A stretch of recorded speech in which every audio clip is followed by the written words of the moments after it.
December, the lovely month of holiday decor and beautiful lights everywhere. This month brings many people together in a joyous way. The feast of Saint Francis Xavier is observed on December 3rd each year. The celebrations of this festival are worth being a part of, and there is no better time than December. For what does it profit a man to gain the whole world and lose his soul? These were the words which transformed our patron, Saint Francis Xavier. Now let us journey through the life of Saint Francis Xavier.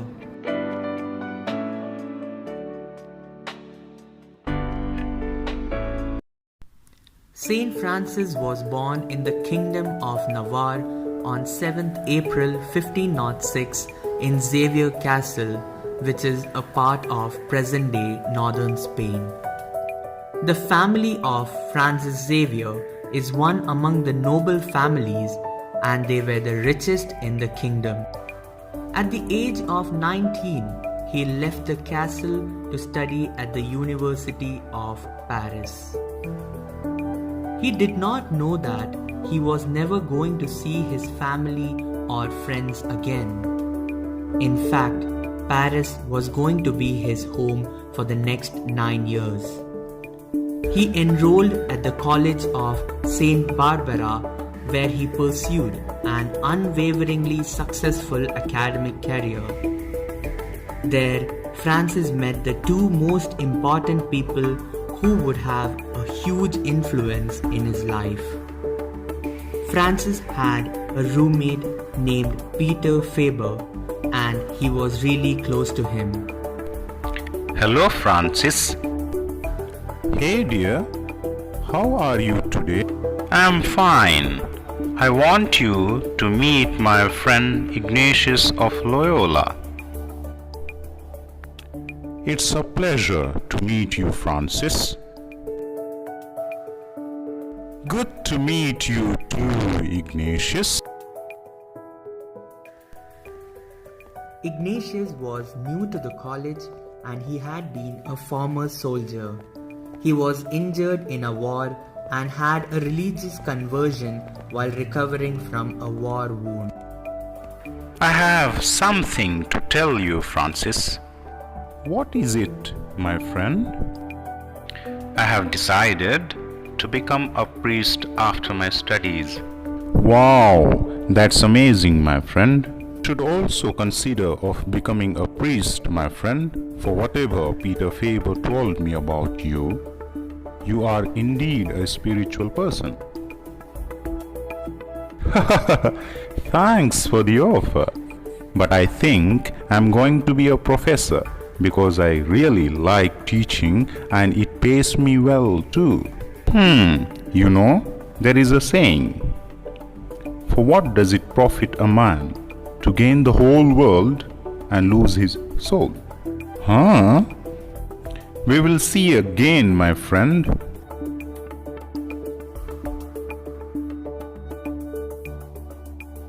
This question made Francis think for a while. He thought about it for many days. So at first, he could not understand the life of Ignatius, who was living in absolute poverty. As days passed, Francis became more and more impressed with Ignatius. He had now started attending his classes as well. Loyola did his utmost to convince Xavier to join him on the same path of devotion. So what do you say, Francis? Are you ready to join the order? Yes, you have completely won me over, my friend. I am truly impressed by your works. Please allow me to join your order. Francis, we need to get the approval from the Pope to officially start our mission. Father Ignatius, what shall we call our mission? What do you think about the name, the Society of Jesus? That sounds great.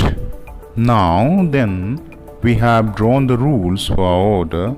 Let us get the formal approval from the Pope. Ignatius, Francis, and Peter will join by 4 other members, and they together founded the order which went on to be known as the Society of Jesus, or more commonly known as the Jesuits. The Christian faith in the Portuguese settlements in India and the neighboring colonies were going down. King John III was impressed by the works of the Jesuits and asked the order for missionaries to work in his empire. Monsignor Pedro, did you get the permission of Pope to send the missionaries? Yes, Your Majesty. Pope has given the permission to send the missionaries from the Society of Jesus. That's wonderful. Did you talk to the people of the order? I did, Your Majesty. Father Ignatius of Loyola is coming to meet you now. Long live Your Majesty. Monsignor Pedro asked me to meet you. Thanks for coming, Father. We have been requesting Pope to send some missionaries to our settlements in India as people are losing their faith in God. Thank you. We are really honored, Your Majesty. Let me introduce the young priest of our congregation, Father Nicholas, Father Simon, and Father Francis. Father Ignatius, who among them will be traveling to India? Your Majesty, Father Nicholas and Father Simon will be taking up this mission. Thank you, Father Ignatius. Though Ignatius initially selected others for the task, Xavier stepped in when a fellow priest became ill. Father Francis left Lisbon on 7th April 1541 and reached Goa on 6th May 1542. Francis' missionaries were primitive. Therefore, he adapted a new method when he arrived in a village. He rang the bell to summon the children. He taught them few prayers using songs which children loved to sing. He instructed them in Christian doctrine. When people accepted Christ, he baptized them. Then he traveled along the west coast of India to the Malabar region.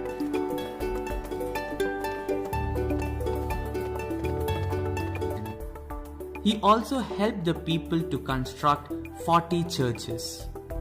In 1549, he returned to Japan and stayed over there for almost 2 years, continuing the mission that the society had entrusted him. It was his profound desire to spread the gospel in China, even though foreigners were strictly prohibited.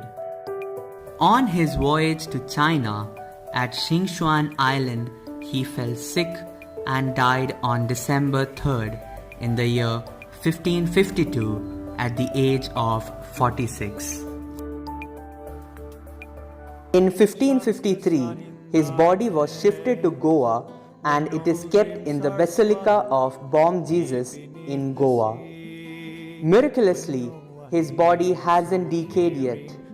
It is kept in a silver casket. Once in a decade, the relics are displayed publicly for the believers to reinforce their faith. Today is an important day for all of us at St. Xavier's PU College. We are celebrating the feast of our patron saint, St. Francis Xavier. As you know, St. Francis Xavier was born in Spain and he was a student in the University of Paris. And in the University of Paris, he met St. Ignatius of Loyola, his companion, who told him, "What does it profit a man to gain the whole world and lose one's soul?"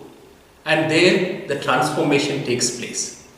Both of them start this organization called Society of Jesus.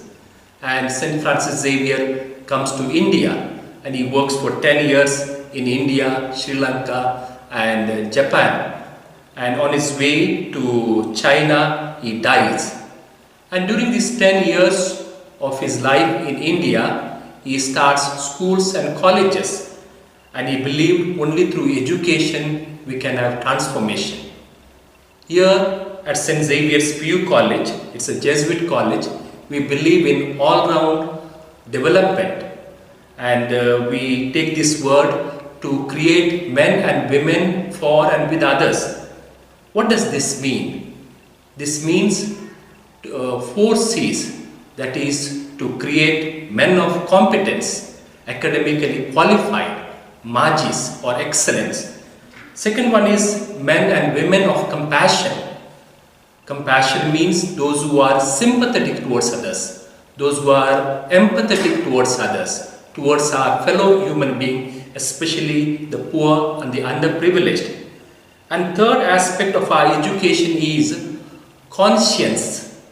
Conscience is able to choose right from wrong, to know the distinction between right and wrong, and to choose always the right path, and to remain on the right path, and also to show right path to others. And finally, a certain commitment. And that is what we teach here at St. Xavier's PU College as we celebrate the feast of our patron saint, St. Francis Xavier, who is our patron saint of the institute.